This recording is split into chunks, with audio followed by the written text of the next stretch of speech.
Terima kasih teman-teman semuanya. Selamat malam. Assalamualaikum warahmatullahi wabarakatuh. Waalaikumsalam warahmatullahi wabarakatuh.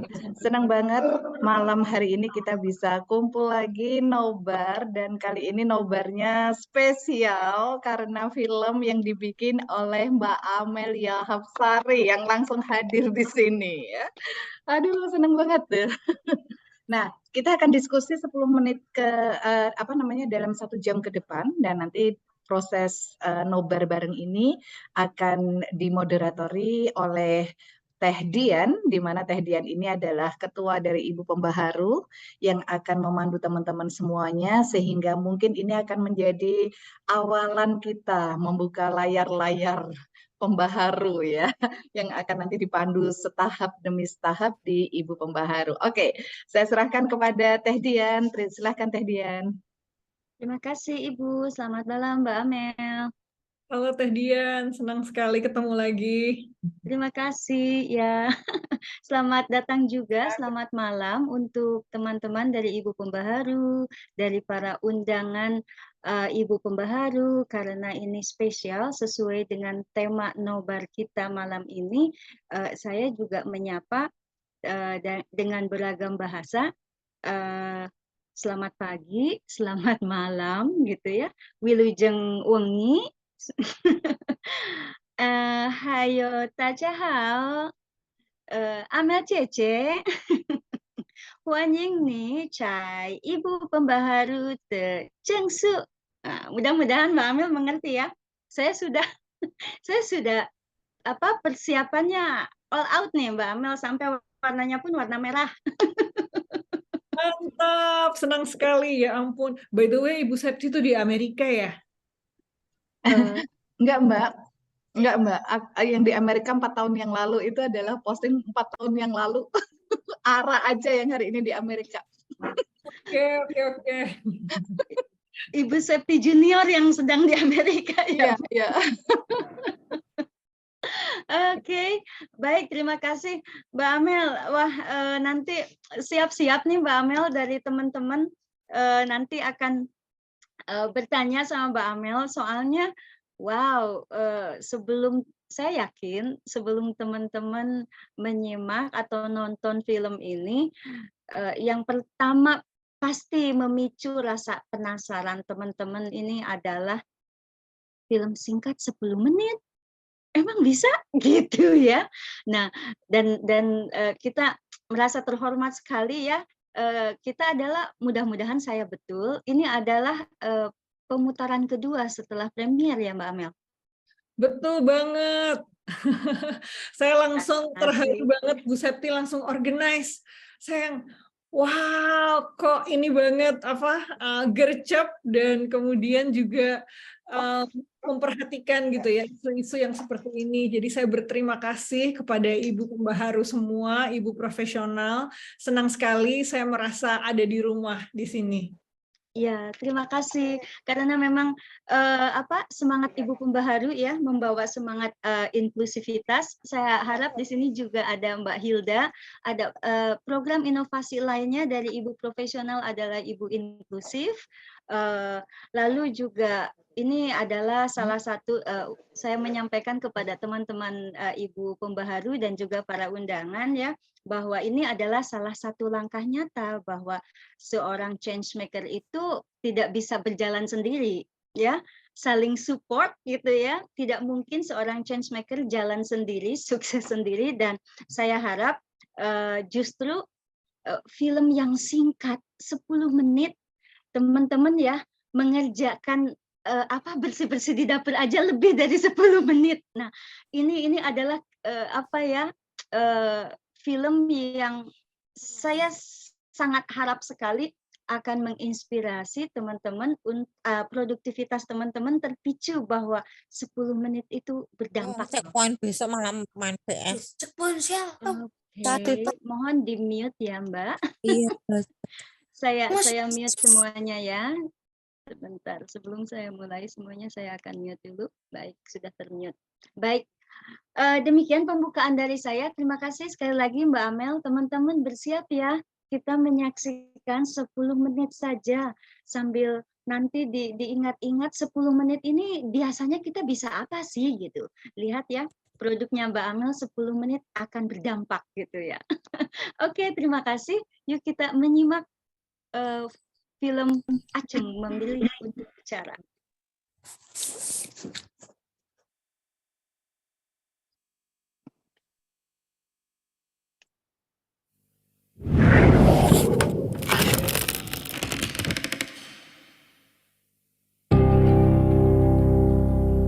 Waktu aku kecil, tidak ada yang pernah bercerita kepadaku tentang 1965.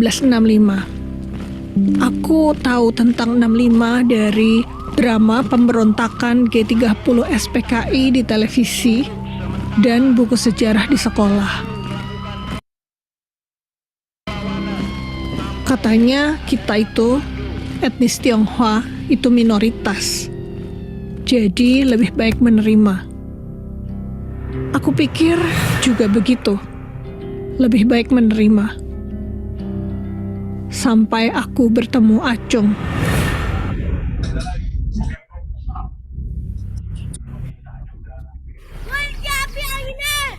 Ulurun terus, turno. Ayo jaga anakku kan. Ora lah, kon sing ojo kena anakku. Cung, sing fokus, Cung. Lek gak fokus nanti fotonya blawur. Dicetak elek, Kon. Lek muter fokus pelan-pelan ae.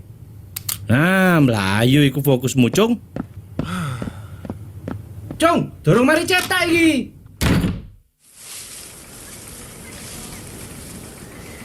Aja blanga-blanga. Wah, nak acung gelorek. Oh, tinoi.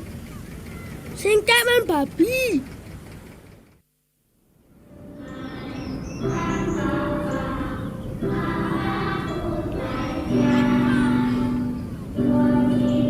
Acung sekolah di sekolah Tionghoa dengan bahasa pengantar Mandarin. Acung senang pelajaran sejarah. Acung. Ahau. Akian. Lihat kamera sini ya. Yang paling ia sukai adalah cerita tentang Laksamana Cheng Ho. 1, 2, 3. Cheng Ho adalah Laksamana dinasti Ming yang berlayar ke Asia Afrika untuk berdagang tanpa pernah menjajah negara-negara yang ia kunjungi. Bahkan ada juga yang berspekulasi bahwa Cheng Ho yang membawa Islam ke Nusantara. Cina. Oh, sing kek mangan babi kon. Wah, ikan cing babi. Woi, sarua. Ayo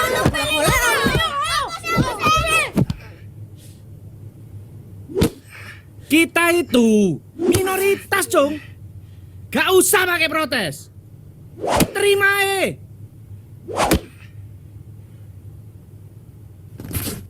Pemerintah Indonesia mengeluarkan undang-undang kewarganegaraan.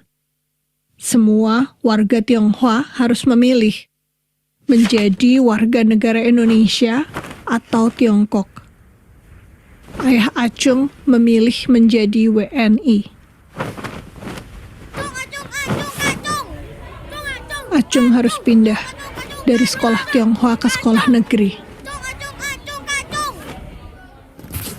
Lalu terbitlah peraturan pemerintah nomor 10 yang melarang mereka yang masih warga negara asing untuk berdagang di desa. Di banyak tempat, PP 10 digunakan untuk mengusir orang-orang Tionghoa yang sudah lama tinggal di desa dan merampas toko-toko mereka.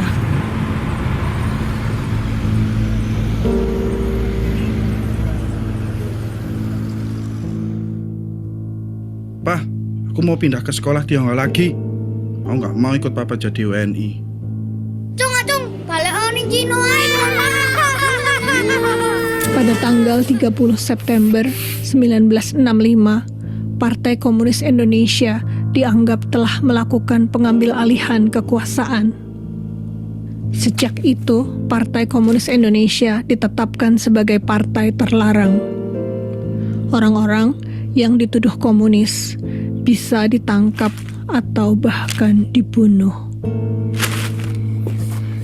Karena Tiongkok adalah negara komunis, maka orang-orang Tionghoa di Indonesia banyak yang dituduh atau dicurigai sebagai komunis. Kecurigaan ini kadang digunakan untuk menangkap atau merampas hak-hak milik orang Tionghoa.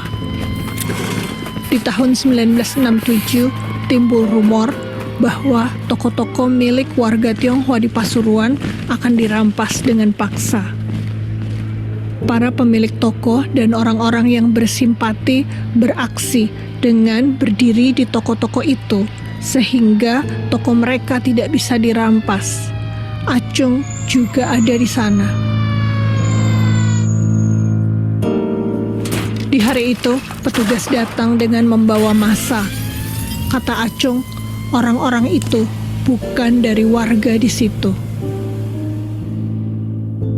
Acung ditangkap, lalu dibebaskan setelah 5 hari.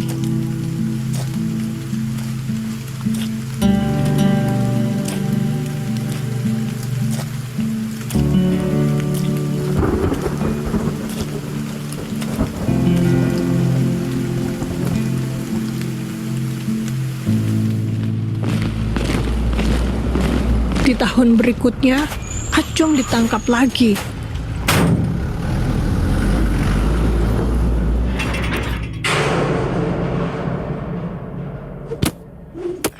Acung dipukul dengan penjalin berkali-kali, berjam-jam, tanpa berhenti. Keluarganya tidak ada yang diberitahu dia ada di mana. Mereka baru tahu 1 tahun kemudian. Penjara Acung dikunjungi oleh Amnesty International. Baru sesudah itu pemukulannya berkurang.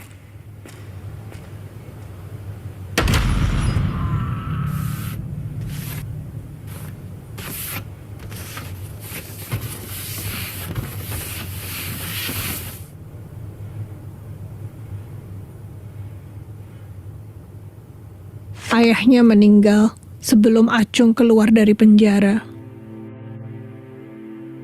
Acung dibebaskan tanggal 8 Desember 1979 dengan sebuah upacara bendera.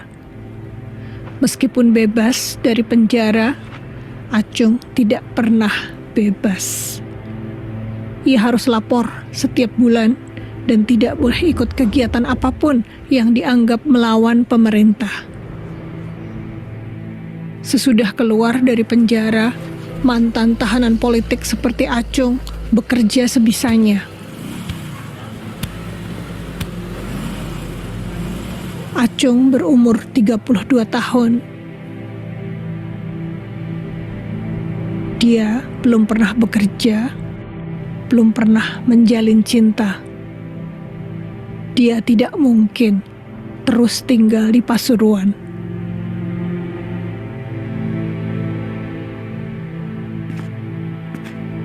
Ketika Acung tidak lagi datang melapor, toko pamannya sempat diobrak-abrik petugas.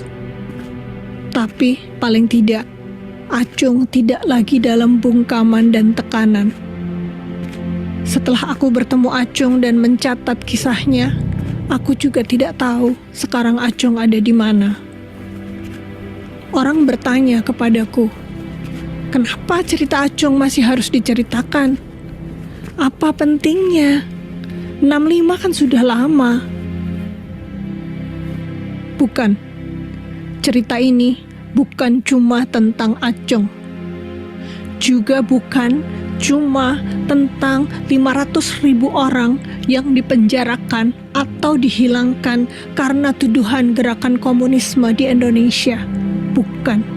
Bukan cuma tentang 65. Bukan hanya di 65 sejarah kita mencatat penghilangan, penangkapan, pembunuhan orang-orang yang berani bersuara.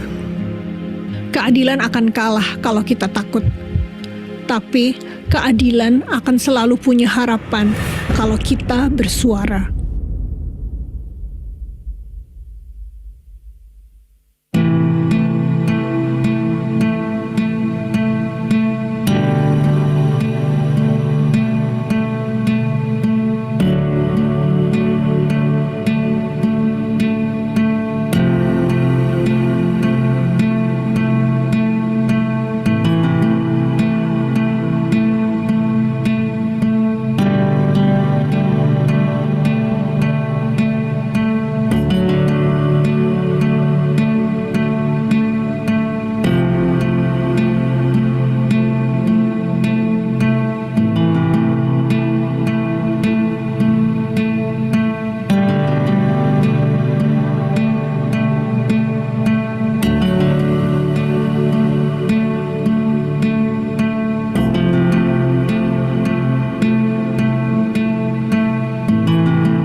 tangan dong untuk Mbak Amel. Wow, Mbak Amel keren. Ini kalau teman-teman di Ibu Pembaharu, jadi setelah teman-teman menguasai pecah-kuca selama 8 menit, waktunya tantangan adalah membuat dokumentari atau ya sejenisnya ya, yang sangat mengobrak-ngabrik gitu ya, pikiran kita, empati kita selama 10 menit. Dan saya pikir kalau karya teman-teman itu ya, saya kasihkan tuh ke Mbak Amel nggak mungkin ignore gitu ya, mencuekkan gitu ya, tak acuhkan. Pasti ya Mbak Amel, pasti akan dilihat-lihat ya Mbak. Keren. Mbak Amel, teman-teman silakan nanti raise hand ya kalau ada yang mau bertanya. Hampir menangis. Ya, betul. Mbak Amel, saya tertarik sekali. Kalau ditanya latar belakangnya apa, sudah tahu dari judulnya ya, Mbak. Apalagi caption yang Mbak Amel juga sharing bahwa sebagian banyak Cindo. Is it okay, Mbak? Panggilnya Cindo, saya pikir ada yang nggak suka gitu dipanggil Cina gitu loh, Mbak. Cindo ya? Iya, saya nggak tahu anak-anak muda sekarang kok ngomongnya Cindo ya. Kalau dulu, kalau orang-orang Tionghoa yang lama itu dia memilihnya Tionghoa aja gitu. Terus kalau yang lebih ini Chinese Indonesian gitu ya. Ya, oke. Berarti Tapi sebetulnya kalau saya nggak apa-apa. Orang bilang Cina gitu, saya nggak masalah. Cuman memang sejak 98 itu terus dikoreksi kan. betul. Kemudian harus ngomongnya China dan nggak boleh Cina. Itu pemerintah Tiongkok sih, mereka ketika perjanjian itu ya, mereka sudah menetapkan kami ingin, jadi kalau kayak media kayak Kompas di berita dan lain sebagainya itu sudah tidak disebut Cina lagi, tapi China atau Tiongkok gitu. Oke.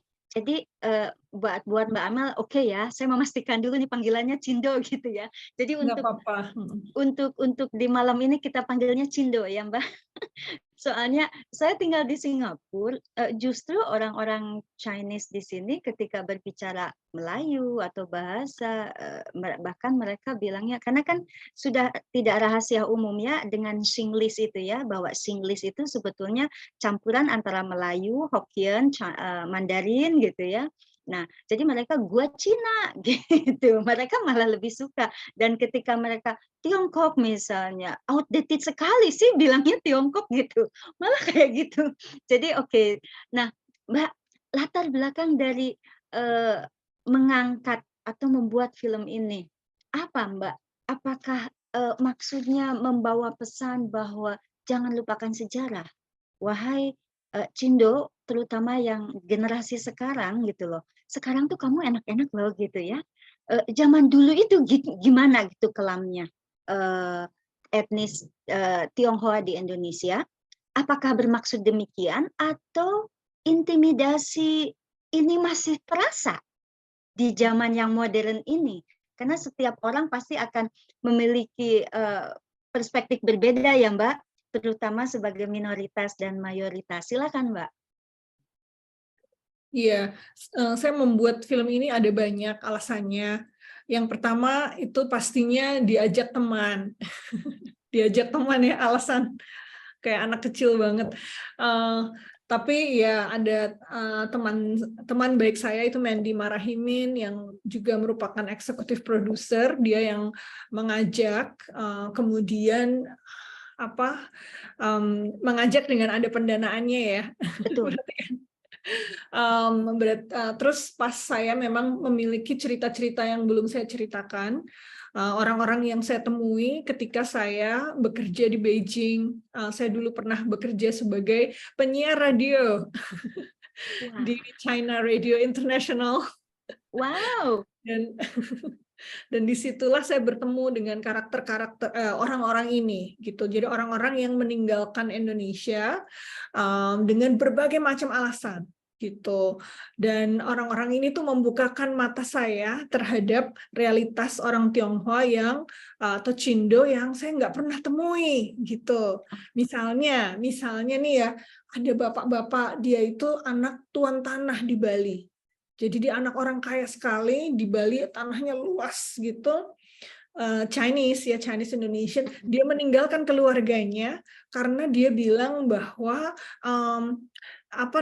tuan tanah itu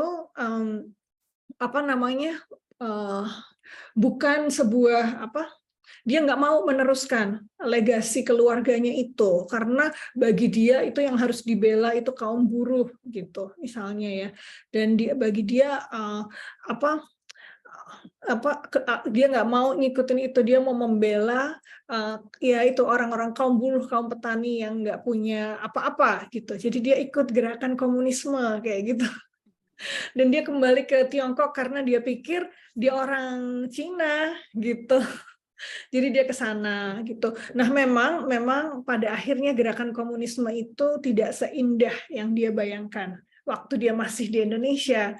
Memang pada akhirnya saya melihat juga kayak gerakan komunisme di China itu juga sangat menyengsarakan rakyat gitu, karena ya pada akhirnya sangat otoriter gitu di atas, dan mereka juga mengalami kekecewaan juga gitu ya selama di sana.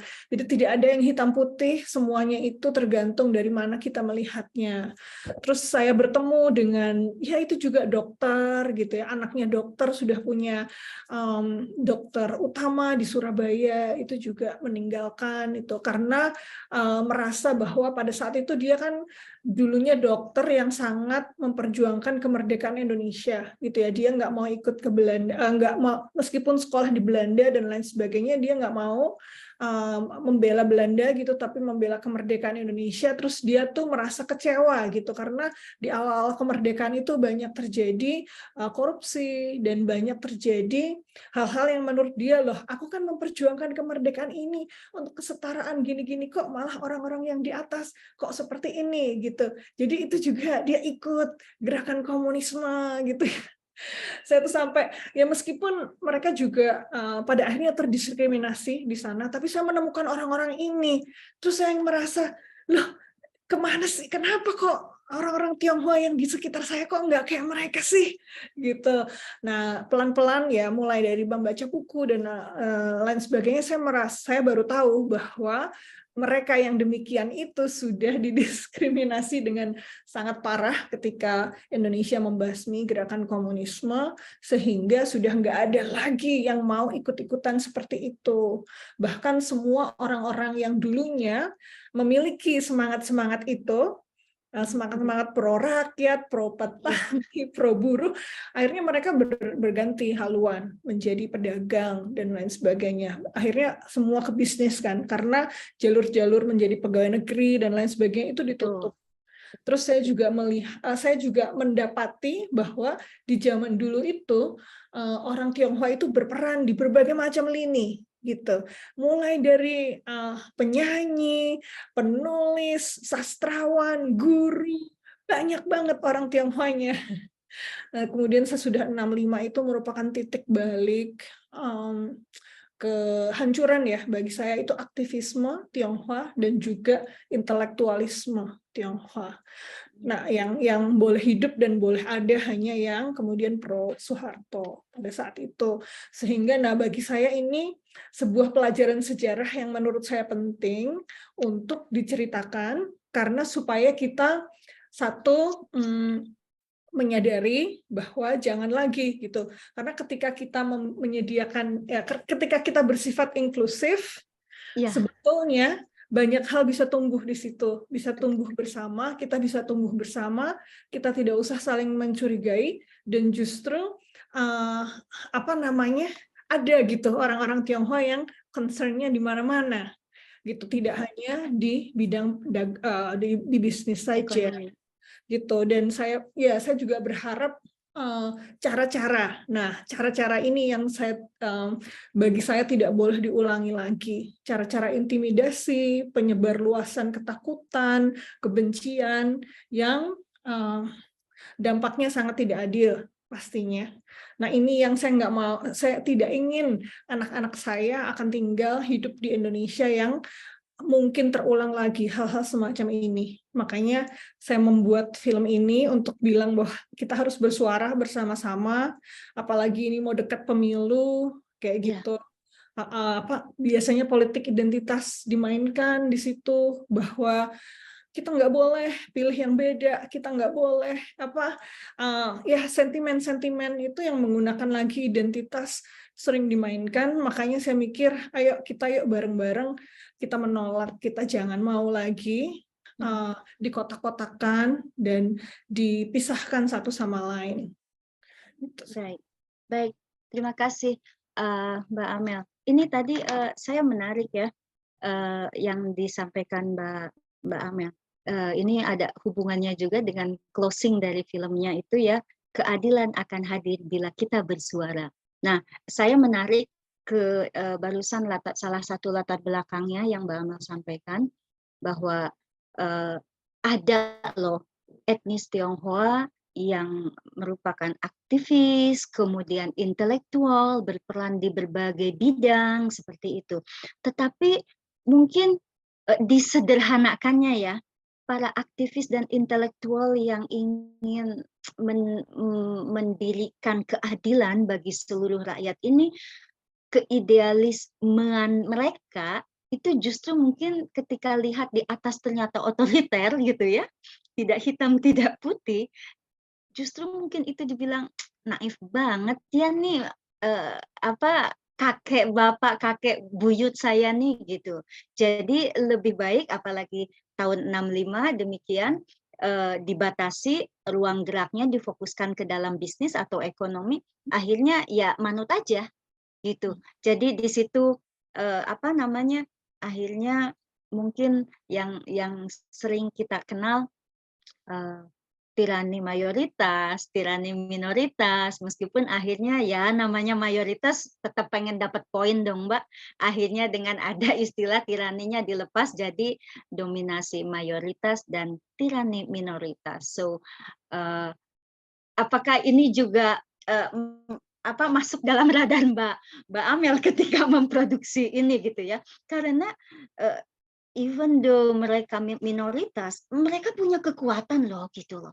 Sampaikan ya sekali lagi, kalau bagi saya mayoritas bahkan di negara maju pun di barat ya, tirani mayoritas itu tetap hadir gitu loh Mbak. Bagaimana menurut pendapat Mbak Amel tentang ini gitu ya? Apakah istilahnya ya mereka dibilang naif deh gitu loh.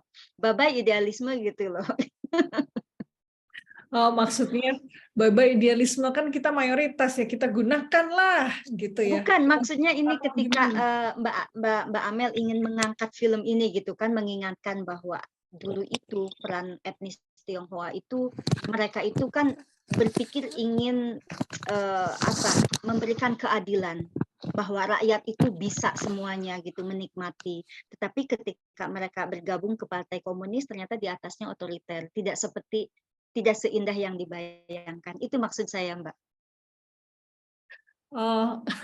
Idealis itu loh, Mbak. Jadi akhirnya kok gue naif ya gitu maksudnya. Oh, apakah mereka kayak gitu? Ya. Enggak juga sih, ya nggak tahu ya. Mereka cukup. Nah, orang-orang yang mengalami sejarah-sejarah seperti ini, orang-orang yang mengalami ya, jadi dia mengalami di sini dibegitukan, di sana dibegitukan, gitu ya. Atau di sana dianggapnya terang, ternyata di sana juga nggak terang-terang banget gitu. Ada abu-abu kelabu-kelabunya gitu kan. Nah, bagi saya orang-orang ini justru jauh lebih terbuka. Dia tidak lagi menganggap sesuatu sebagai yang ini jahat, yang ini baik, tapi mereka kemudian tahu bahwa ya dalam hidup selalu ada resiko, kita harus selalu memilih.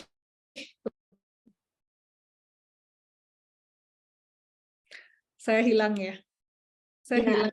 Agak terputus-putus di tempat saya. Ya, di saya juga. Ya, akhirnya mereka tahu bahwa tidak ada yang betul-betul buruk, tidak ada yang betul-betul baik. Karena itu saya harus memilih dan kemudian memiliki prinsip yang meskipun saya sekarang dimanapun gitu, tetapi ada prinsip-prinsip tertentu gitu yang dijalankan. Kalau saya melihat orang-orang ini seperti itu, mereka lebih bijak dan juga lebih bijak dan lebih hati-hati. Jadi anggap jadi seperti ya kita ambil lebih baik diam, ambil amannya gitu ya Mbak ya. Sebagian makanya Mbak dengan film ini speak up gitu loh, bahwa dengan diam aja itu justru tidak memberi perubahan begitu ya Mbak. Betul. Oke. Ya, Menarik. dan akhirnya kita nih yang tidak dibungkam kan Iya. kita bungkam, ya kita tetap harus terus bersuara gitu. Kan apa namanya ini ya di koran dan lain sebagainya, pada akhirnya kan kita tahu keadilan itu kalau kita tetap milih di situ pada akhirnya tetap bisa terungkap gitu. Betul. Dan makanya tetap butuh orang-orang yang mau bersuara, tidak menyerah karena ancaman, intimidasi. Baik. Sebelum saya nanti melihat, teman-teman silakan raise hand kalau ada yang ingin bertanya langsung kepada Mbak Amel. Mbak, tadi di dalam film juga dituliskan ya tentang perampasan atau penutupan toko. Mereka berdiri di depan toko agar tidak terampas atau penutupan secara paksa, dan mereka juga mengidentifikasikan bahwa pelaku itu adalah bukan orang situ gitu loh. Ya, jadi itu sebetulnya memperlihatkan bahwa sebetulnya etnis Tionghoa itu bisa beradaptasi, bisa bergaul dengan baik dengan masyarakat sekitar gitu ya Mbak ya. Hanya Betul. ya. Kebanyakan masyarakat Tionghoa yang mengalami yang pernah mengalami, yang saya pernah temui, mereka selalu bilang bahwa tidak mungkin itu tetanggaku yang melakukan gitu, karena yang saya dengar itu sangat terstruktur gitu. Ketika saya juga bertemu dengan korban gitu ya yang 98 yang tokonya dibakar dan lain sebagainya, itu mereka selalu bilang bahwa kalau orang yang nggak biasa bakar toko, itu membakar toko itu kan susah, ya kan? Susah banget orang kita, ya kan? Susah banget karena itu kan besar dan lain sebagainya. Nah, bagaimana mungkin tokoku terbakar itu dalam hitungan menit kayak gitu. Nah, maka mereka itu selalu tahu bahwa itu tuh dirancang dan dilakukan oleh orang-orang yang sudah berpengalaman, dan tidak mungkin itu orang-orang biasa. Bahkan mereka tahu bahwa orang-orang biasa itu sering terjebak gitu karena tokonya kayaknya kebakar atau kayaknya ini sudah diserbu, terus mereka masuk gitu untuk mengambil barang-barang tapi terus terbakar di dalam dan lain sebagainya. Jadi mereka selalu memiliki hubungan yang baik gitu sebetulnya dengan para tetangga. Bahkan itu banyak cerita mereka ditolong oleh tetangga-tetangga mereka sendiri. Ya. Ya, mereka banyak ditolong oleh tetangga mereka sendiri. Ya, saya punya teman juga, dia etnis Tionghoa dan tinggal di Jakarta Timur. Justru mereka menyampaikan ini oleh para tetangganya gitu.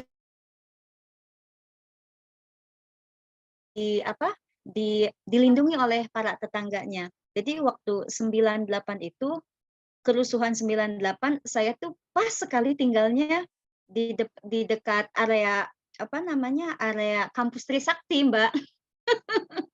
Jadi menyaksikan bagaimana kerusuhan itu terjadi gitu ya. Bagaimana suara tembakan-tembakan di malam hari gitu ya. Itu saya alami karena saya memang tinggal di daerah di dekat kampus Trisakti situ. Oke, saya baca dulu Mbak Amel untuk beberapa komentar dari Mbak Reva. Ternyata kisah Acung tentang kejadian 65, kakek saya salah satu korban penangkapan paksa itu, padahal hanya rakyat jelata buta politik bekerja tani saja. Tiba-tiba ditangkap, dipenjarakan hingga kini entah kuburannya ada di mana. Terima kasih dokumenternya Mbak Amel, terima kasih banyak Bu Septi dan keluarga Ibu profesional juga Ibu Pembaharu. Oke, terima kasih Mbak Reva. Silakan ada 2 yang angkat tangan. Mbak Fitri silakan. Oke, terima kasih. Sebentar. Halo, halo Ci Ya, Amel. Mbak Boleh Fitri. panggilnya Cici Amel nggak? Boleh. Oke, biasanya panggilan saya orang Pontianak. Pasti udah tahu ya kalau udah Pontianak itu udah ciri khas kulinernya, terutama untuk yang non halal, bener nggak sih? Sampai saya kebetulan kalau saya sebelumnya makasih ya dengan Ci Amel udah menceritakan kisah ini. Jadi saya jadi dapat kebuka pikiran saya karena banyak ya, karena saya itu di kalangan orang Pontianak itu kan multiras ya, jadi kita terbiasa sama namanya multiras, kita nggak mengkotak-kotakan, jadi jangan heran kok teman-teman ke Pontianak kalau misalnya tempat makan orang Cina, banyak orang Melayu juga, begitu juga orang di tempat makan Melayu, orang Cina juga banyak makan. Nah orang sini kalau kita bilang orang Cina ya biasa sih Cina atau Tionghoa kayak gitu. Nah jadi saya suka ya dengan filmnya tadi, seperti saya yang awalnya mikir, kok kenapa sih orang Tionghoa ini menduduki segala lini perdagangan kayak gitu ya? Kok jadi kalau misalnya ya teman-teman ke Pontianak, kalau namanya udah cap ngomeh, udah namanya Imlek, itu bakalan kita nggak mendingan beli sembako di awal. Kalau enggak, 3 hari nggak makan tuh. Jadi pokoknya juga cap ngomeh. Kalau udah cap ngomeh itu juga sama. Jadi di sini nih orang Pontianak emang ngerayain Imlek iya juga, ngerayain cap ngomeh iya juga. Ya, saya kantor juga 50% saya sama orang Tionghoa, suami saya juga gitu. Jadi kita tahu, bahkan saya sendiri bisa notice gitu. Bahasanya cuyo ya, kalau kita bilang sini Pontianak tuh. Jadi baunya tahu saking udah lingkungannya sama kan, jadi kita ngerti. Nah, Jangan banyak marah yang itu ya. 65 itu ya salah satu momentumnya ya, bahwa sebenarnya mau ke semua lini, betul nggak Ci Amel ya? Mau semua lini, tapi ternyata pembatasan itu ada sehingga akhirnya ya udah hal yang benar-benar bisa dihandle, istilahnya variabel pengganggunya itu minim, jadi pedagang. Dan ternyata menarik juga ya, dengan keterbatasan tadi, nggak ada no choice ya, nggak ada pilihan, akhirnya berdagang itu pilihan satu-satunya untuk bertahan hidup. Nah, karena keterbatasan tadi, mepetnya tadi, justru bisa maksimal hasilnya. Makanya bisa belajar dari filosofi, dari kerja kerasnya orang Tionghoa gitu kan. Karena kondisi mepet justru maksimal. Bener banget sih, bener kayak gitu kan. Terus apa lagi ya? Yang menariknya ya dari cerita tadi tuh, kalau karena kami karena kami ini saya nggak tahu ya kalau di Jawa ya. Tapi kalau kami di sini itu betul yang kata Ci Amel bilang tahun 98 ataupun kata Teh Dian di tahun 98, kebetulan kelihatan ya usia kita ya Teh Dian. Kelihatan usianya. Soalnya kalau udah nginget kisah itu berarti tandanya saya udah tua gitu. Jadi itu terjadi di depan rumah saya, kebetulan saya itu tinggal di jalan utama kayak gitu ya. Di jalan utama di Sungai Jawi gitu. Waktu itu saya ingat banget, nggak apa-apa deh ketahuan usianya, jadi kelas 4 atau kelas 5 gitu saya. Nah, mati lampu tiba-tiba, itu tiba-tiba langsung kayak rame, itu saya gemetar segemetar-gemetarnya, karena apa? Kebakaran sana sini. Karena sepanjang jalan saya itu banyak orang Tionghoa yang punya warung. Kompor diangkut, gas diangkut, kulkas diangkut, semuanya diangkut. Bahkan mereka tuh bener-bener yang kayak, ini bisa move on nggak lagi nggak gitu. Dan bener, bukan warga lokal. Kita sehari-hari saya aja jajan sama Toke ini, sama Cece ini. Kita tuh sedih gitu loh. Kita sedih. Cece kenapa gitu, itulah dia cerita sama kita gitu kan, kenapa sih gini, saya ingat yang nyuri-nyuri itu bukan orang saya gitu, bukan orang daerah sini, bukan, dan kita nggak tahu dari mana gitu kan. Jadi mereka tuh bersyukur mereka yang di tempat kami itu bangkit kenapa? Karena mereka yakin bisa warga situ tadi ya. Oke. Ini ya salah satu ini juga ya Mbak Amel, bahwa pelengkap ya, saksi ini Mbak Fitri. Mbak Fitri ini saksi dan pelengkap ya apa yang disampaikan Mbak Amel gitu ya tentang dalam film dokumenter ini. Terima kasih banyak Mbak Fitri. Ya, terima kasih banyak Fitri ya. Ya, oke, selanjutnya Mbak Hilda. Nah, ini Mbak Hilda ini salah satu leader dari program inovasi di Ibu Profesional untuk Ibu Inklusif. Silakan Mbak Hilda. Baik, terima kasih Tadia, dan keren banget ya Mbak Amel karyanya. Ini jadi apa ya, satu pengayaan sih informasi kepada saya mengenai sudut pandang. Kalau misalnya selama ini yang saya dengar dari orang-orang di sekitar saya ya, sebagai Muslim gitu ya, sebagai orang Jawa, dan mungkin orang tua bisa dibilang adalah salah satu saksi sejarah pada saat kejadian di tahun 65. Bentar, maaf, anak saya jatuh. Oke. Nah,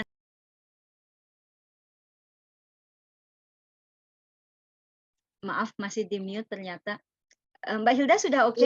Iya, udah. Ya, silakan.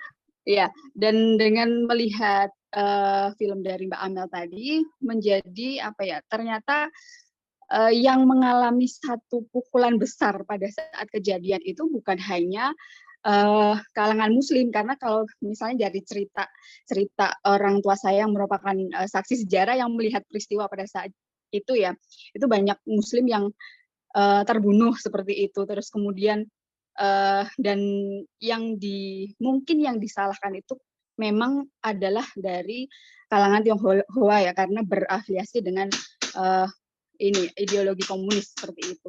Nah, ternyata film ini membuka mata saya karena ternyata itu bukan hanya satu pukulan untuk kaum Muslim saja gitu ya, tapi juga teman-teman dari Tionghoa ternyata juga mengalami hal yang berat pada saat itu. Nah, ini jadi satu sudut pandang baru yang seharusnya kita lakukan sama-sama itu adalah sebagai generasi penerus gitu, sering-sering untuk duduk bersama gitu ya, kemudian bisa memberikan sudut pandang yang berbeda pada mungkin orang-orang tua pendahulu kita seperti itu, agar tidak ada lagi yang namanya praduga, kemudian asumsi, dan seperti itu. Nah, mungkin Mbak Amel bisa memberikan sudut pandang dari Mbak Amel sendiri ya, untuk dari teman-teman Tionghoa itu, kalau untuk memandang teman-teman dari Muslim atau mungkin suku pribumi itu seperti apa, dan mungkin harapannya seperti apa, sehingga kita bisa sama-sama itu menjalin istilahnya keharmonisan gitu ya Mbak ya, ke depannya sebagai generasi penerus dari generasi yang di masa lalu seperti itu Mbak Amel. Terima kasih. Iya, terima kasih banyak.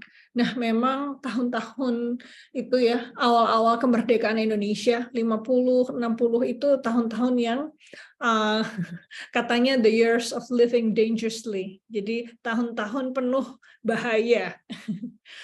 Mungkin karena republiknya baru dibentuk, masalahnya sangat banyak, dan terjadi pertentangan aliran. Kan memang pada saat itu masa perang dingin, di mana di dunia sendiri itu gerakan komunisme berusaha mengajak massa memenangkan, dan gerakan kapitalisme juga ya, yang Amerika dan sekutu itu juga ingin dia aja yang menang gitu. Nah, itu pergolakan itu imbasnya itu selalu rakyat ya kan. Saya juga bertemu dengan teman-teman dari Muslim yang Mel, aku bersimpati lah gitu. Iya, sorry, saya freeze.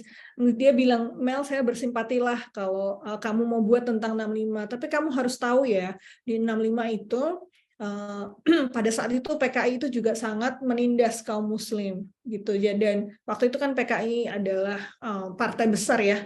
Dia pemilu tahun 55 dia dapat 60% vote. Jadi itu sangat besar sekali partainya. Dan cara-cara mereka itu kadang-kadang juga somehow mendiskreditkan, bahkan juga ada pembunuhan terhadap kaum Muslim gitu. Jadi dia bilang, ya aku sih bisa mengerti perasaan Mel, tapi aku nggak bisa mendukung gitu. Ya ini karena kita sudah saling ini ya, saya terbuka kan, saya juga nggak yang kamu harus percaya, nggak juga kan. Saya sangat menghargai dialog-dialog terbuka seperti ini. Jadi saya menyadari ya, pada saat itu adalah masa pergolakan dan yang menjadi korban itu rakyat. Padahal itu perebutan ideologi gitulah ya, mau supaya ideologinya dia yang menang. Pandangan orang Tionghoa sendiri pastinya ada berbagai macam, sama seperti orang Muslim dan sama seperti orang lain apapun, orang Barat, orang Amerika kan juga macam itu sangat beragam ya orangnya, tergantung dari pengalaman hidupnya, tergantung dari cerita-cerita yang pernah dia dengar, tergantung dari kemauannya untuk mendengarkan orang lain. Gitu. Jadi di Tionghoa sendiri juga berbagai macam. Pasti saya yakin gitu, dan saya sudah pernah bertemu orang-orang Tionghoa yang udah jelas dia nggak mau menghargai, mendengar orang lain daripada dia pribumi atau Muslim gitu. Bagi dia udah no, gitu ya, itu ada pastinya, karena itu tadi pengalaman sejarah yang selalu didiskreditkan dan lain sebagainya, itu membuat dia merasa bahwa pokoknya aku akan cari duit sebanyak-banyaknya supaya aku nggak akan dikalahkan gitu, itu ada. Ya, tetapi pastinya, nah bagusnya adalah kita tuh selalu punya anak ya kan, selalu ada generasi-generasi baru. Nah, justru generasi-generasi baru inilah yang juga memperbarui diskusi dan dialog. Dan seringkali meskipun orang tuanya seperti itu, ternyata anaknya tidak. Itu ada juga. Nah, tapi ada juga orang-orang Tionghoa yang memang terbuka. Bahkan dia pun mengalami, tapi dia bisa mendudukkan hal itu dengan lebih jelas. Mungkin karena informasinya lebih banyak, dia mendengarnya lebih banyak, berempatinya lebih banyak. Jadi dia tidak serta-merta itu ketika mendapat sesuatu itu membenci yang lain gitu. Nah itu ada. Jadi berbagai macam orang-orang itu ada, dan saya berterima kasih banget nih Ibu profesional itu mengundang saya mendiskusikan masalah ini. Ya. Mungkin di sini ada beberapa pertanyaan tentang film ya. Iya, betul. Saya mau baca ini dari Mbak Reva. Udah duluan aja tanya, biayanya besar ya Mbak Amel. Ini ibu-ibu pembaharu langsung ciut nih. Lalu nanti saya gabungkan pertanyaan dari Mbak Reva tentang biaya film ini bersama pertanyaan dari Mbak Nuri ya dari Garut. Mbak Amel, saya tertarik pada proses pembuatan film ini gitu ya. Apa hal yang menantang untuk film pendek ini? Silakan Mbak Amel. Biaya dan proses pembuatan. Kita masih ada waktu sekitar 13 menit lagi, nggak terasa. Oh my God, iya. Nah biaya nanti tanya produsernya ya, saya nggak bisa jawab. Tapi begini, kan yang terlibat itu banyak dan semuanya profesional. Karena satu, kenapa kok dipilih animasi? Karena kejadian ini sudah lampau. Dan bahkan ketika proses pembuatan itu saya sudah tidak bisa berkomunikasi dengan orangnya gitu, karena saya bertemu Acung tahun 2008 ketika Olimpiade Beijing, dia datang dan saya dikenalkan oleh orang Semarang yang di sana gitu. Ini juga perantau-perantau, dulunya tinggal di Semarang, terus dianya itu ya pergi gitu. Nah orangnya ini yang memperkenalkan saya sudah meninggal, terus istrinya meninggal. Terus abis gitu, iya si Acung ini sesudah saya merekam dan menceritakan itu, saya email itu nggak dibalas gitu. Terus HP dan lain sebagainya kan sudah berganti ya sejak 2008 sampai sekarang. Jadi saya sudah lost touch. Nah, dengan demikian cerita saya itu modalnya hanya rekaman suara sekitar 1,5 jam. Gitu. Nah, rekaman suaranya ini pun dulu kualitasnya bagus, ternyata kok sekarang sesudah mini disknya itu diputar ulang lagi kok jelek gitu. Saya sudah berusaha memasukkan kata-katanya dia sendiri gitu ya, biar jangan saya yang ngomong tapi dia. Tapi itu ternyata susah sekali gitu. Jadi di full animasikan gitu. Awalnya saya berusaha supaya pakai ada suaranya dia, ternyata susah. Saya tantangan terbesar adalah membuat naskahnya gitu ya. Karena naskah ini kan awal. Kalau tidak ada naskah itu orang tidak bisa kemudian membuat ilustrasinya dan tidak bisa menganimasikannya kayak gitu. Jadi awal dari naskah. Nah, naskah ini saja saya mungkin 5 draft baru saya mengajak kolaborator yang lain, dan kolaboratornya ini juga profesional, ilustratornya juga profesional, animatornya profesional, editor, preset, bahkan presetnya itu juga profesional dan lain sebagainya gitu ya. Jadi itu semuanya itu berbiaya. Tapi yang pasti tidak sebesar fiksi. Maksudnya karena kami apalah kami ini kalau dibandingin sutradara siapa Angga Dwi Mas Sasongko gitu-gitulah ya. Pasti itu sangat-sangat berbeda jauh dari fee dan lain sebagainya. Nah, kemudian prosesnya sesudah membuat naskah. Nah, naskah ini saya buat dengan panduan nanti bisa deh kita buat sesi khusus membedah naskah, atau saya jelaskan script writing-nya bagaimana, itu saya dengan senang hati gitu, karena nggak bisa cepat gitu kan. Ada beberapa prinsip-prinsip. Saya dulu sudah pernah menceritakan prinsip-prinsip ini kepada Ibu Nuri Hasani waktu Ibu profesional mau bikin film. Nah, saya bisa jelaskan lagi bagaimana proses saya untuk menjalankan si prinsip-prinsip itu, dan sampai di beberapa draft pun kemudian terus dibuat storyboard-nya oleh ilustrator. Saya harus mencari ilustrator.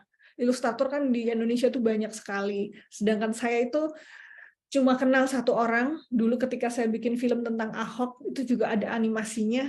Nah, saya berkolaborasi nih Ashoka Velo juga nih. Namanya Wahyu Aditya. Berkolaborasi dengan dia. Nah, tapi animasi saya itu nggak terlalu cocok gitu. Animasinya dia kan ini dark ya, filmnya itu dark gitu. Kita nggak bisa animasi yang lucu-lucuan gitu. Jadi harus milih senimannya. Nah, milih dan seniman yang bagus-bagus itu sibuk semua, banyak order. Jadi bertemulah salah satu yang diajukan ke saya, Alam ini, ternyata dia menerima gitu. Terus bisa dari segi jadwal bisa. Senang sekali. Nah, saya senang lukisannya dia itu konseptual. Jadi dia tidak melukiskan langsung apa yang ada, tapi dia dengan imajinasinya dia membawa elemen-elemen visual yang tidak nyata.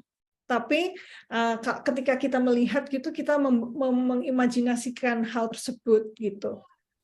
Misalnya tangan yang ditutup gitu, terus tangan-tangan yang datang untuk ini, kaki-kaki, figur-figur hitam. Itu bagi saya memang awalnya cuma dikit, tapi saya minta untuk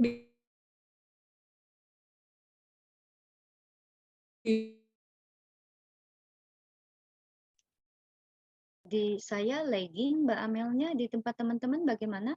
Iya. Iya. Sama-sama. Sama ya. Ya, saya terlempar lagi. Ya, Ya, itu kemudian ilustrasi. Nah, ilustrasi itu awalnya cuman beberapa aja. Dia bikin beberapa adegan kunci sambil kita menginsingkan, menyesuaikan ekspektasi saya, harapan saya, dan dia gitu. Jadi ketika kita bisa, oh yang aku suka itu seperti itu, yang kamu bagusnya di sini, kayak gitu, ketika itu udah in sync, barulah terus kita mengadakan perjalanan ke Pasuruan bersama gitu. Itu meskipun cuma 1 hari di sana, saya harapnya waktu itu saya bisa menemukan orang-orang yang mau cerita gitu. Ternyata tidak ada satupun orang yang mau cerita gitu. Dan di sana itu cukup parah karena saya tanya teman-teman saya yang di orang Pasuruan, ada nggak sih omu siapamu yang mau cerita gitu. Dia bilang bahwa ketika dia tanya keluarganya selalu bilang saat itu kami nggak boleh keluar-keluar, nggak boleh ada yang ini karena ya keadaannya sangat berbahaya gitu. Jadi nggak ada yang mau cerita ya. Aduh, ya udah kita coba ke sana melihat sekolah, melihat jalan-jalan, melihat kira-kira nanti settingnya seperti apa sambil di situ ngobrol. Nah itu riset kami. Selain itu riset yang saya lakukan adalah itu lama ya.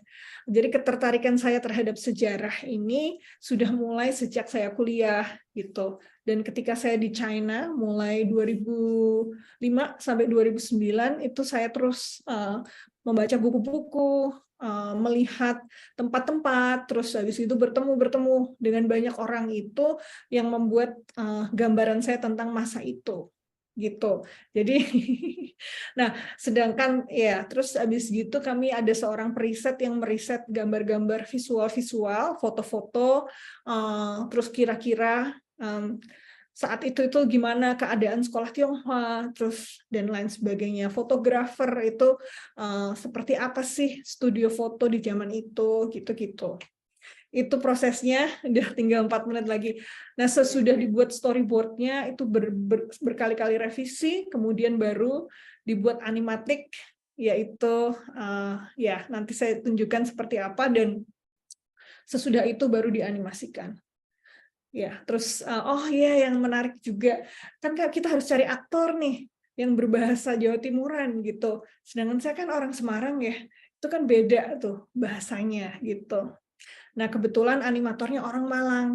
Jadi, dan dia itu karena studio animasi, dia punya aktor-aktor, dia bisa nggak mudah gitu. Dia kenal studio rekaman dan yang bisa mencarikan anak-anak gitu. Nah, ini juga menarik karena saya harus membrief anak-anak ini bahwa ini adalah sebuah masa di mana diskriminasi itu terjadi. Terus saya tanya ke anak-anaknya, punya kenalan nggak orang Tionghoa gitu. Terus saya saya membriefing kepada anak-anaknya bahwa ini tuh ceritanya seperti ini dan ini terjadi di masa lampau. Tapi kan kita nggak inginkan ini terjadi lagi untuk teman-temanmu kayak gitu. Anaknya tuh masih kelas 3 SD gitu. Wow. Kelas ini SD dan saya pakai Zoom. Saya nggak ke sana gitu. Karena nggak ada budget, nggak ada anggaran untuk bolak-balik ke sana sini gitu ya. Jadi saya pakai Zoom, mereka juga di Zoom gitu. Kita terus di record gitu, terus kalau bagus saya bilang bagus, kalau kurang saya bilang oh di sininya nih gimana bisa ini enggak gitu. Tapi yang paling menarik ya kalau ngomong itu Cino singkek mangan babi itu langsung bagus. Nggak butuh diulang. Gampang. Penjiwaan, Mbak.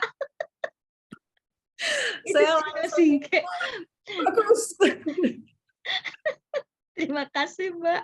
Wah, ini kalau bicara tentang ejekan-ejekan begitu, sometimes dari ketika zaman dulu sih ya, ketahuan umur ya, zaman muda dulu, it is okay ya, Mbak, untuk seperti itu ya. Ya, enggak sesensitif sekarang. Seperti saya, bapak saya itu orang Jawa Tengah ya, lama di Jawa Barat itu kan, Mbak, itu ujaran-ujaran Jawa Koe.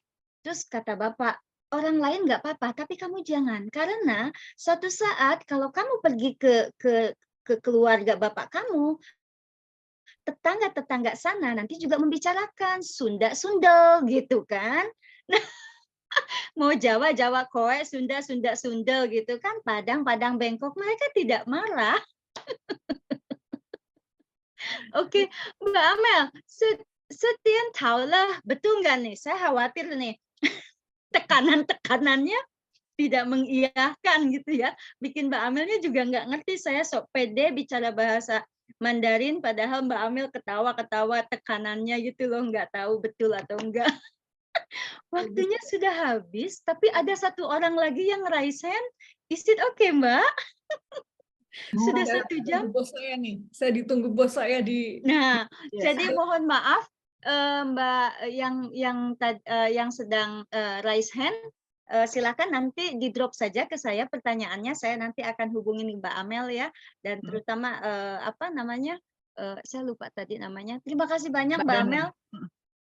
Terima kasih banyak Mbak Amel sudah meluangkan waktunya, keren sekali, dan saya pikir ibu-ibu pembaharu yang di awal sudah diajak-ajak gitu, ayo gitu bikin ya, jangan ngepel duluan dengan mendengar bagaimana risetnya sulit, bagaimana biayanya, karena kan praktis ya Mbak. Mbak juga kan nggak langsung keren gitu ya Mbak. Silakan Mbak sebagai penutup menginspirasi kami semua. Nah, sebetulnya sekarang ya karena platformnya ini saya juga membuat pendek karena lebih mudah dinikmati, bisa disebarkan, tidak harus bingung dengan masalah hak cipta dan lain sebagainya kayak gitu. Jadi ini kesempatan sih ibu-ibu, dan sekarang itu orang jauh lebih menerima ya, dia tidak menghakimi gitu, karena kan sekarang banyak TikTok dan lain sebagainya yang konten-kontennya itu juga lucu dan ini berdasar dari komunitas gitu. Jadi menurut saya masalah profesionalitas dan lainnya itu dikesampingkan aja, masalah cerita. Nah, ini nanti kita bisa diskusikan sih. Kalau mau saya bisa sih memberikan bagaimana sih membuat cerita yang baik. Itu ada elemen-elemennya. Nah, elemen-elemen ini yang juga selalu ketika cerita saya itu, saya lihat lagi, yang ini udah ada belum? Oh, belum nih. Saya belum memperkenalkan karakter saya. Tahu-tahu kok dia gini. Oh, berarti saya harus nambahin apa? Di mana? Kayak gitu. Itu bisa dipelajari, bisa dilatih. Terima kasih Mbak Amel. Wah, saya intip di kolom komentar banyak mau daftar gitu katanya. Semoga Mbak Amel berkenan dan waktunya ada. Sekali lagi terima kasih banyak Mbak Amel sudah membersamai kami. Terima kasih juga para ibu pembaharu dan undangan. Malam ini 1 jam tidak terasa nobar dan sangat menginspirasi. Mudah-mudahan ini adalah pertama kali di 2023 kita mengadakan nobar. Kedepannya kita ada lagi mengundang Mbak Amel keren lagi ya, yang menginspirasi kita untuk tetap produktif dan mengutamakan empati ya. Terima kasih banyak Mbak Amel, saya tutup malam ini. Terima kasih banyak teman-teman. Kita Sampai foto ketemu dulu ya. lagi. Silakan Kita Ibu. bareng-bareng dulu ya. Ya. Terima kasih banyak Mbak Amel dan teman-teman semuanya. Yuk kita foto bareng. Wajahnya siap. Ya, 1, 2, 3. Ya, Mbak Amel sudah langsung ada meeting dengan Asoka soalnya. Ya. Terima kasih Teh Dian, terima kasih teman-teman semuanya, dan senang banget malam hari ini kita bisa nobar lagi. Sudah lama pengen nobar, belum kesampaian, dan ini mungkin adalah langkah awal buat teman-teman yang akan mengajukan ayo nobar bareng dengan film-film yang spesial ya. Kita akan bareng-bareng untuk nonton. Kita siapkan nantinya ya Teh ya. Ya. Oke, terima kasih atas kehadirannya. Selamat istirahat dan dijapri ke saya ya pertanyaannya untuk Mbak Amel. Ya. Oke. Assalamualaikum. Terima kasih Ibu. Waalaikumsalam. Waalaikumsalam warahmatullahi wabarakatuh.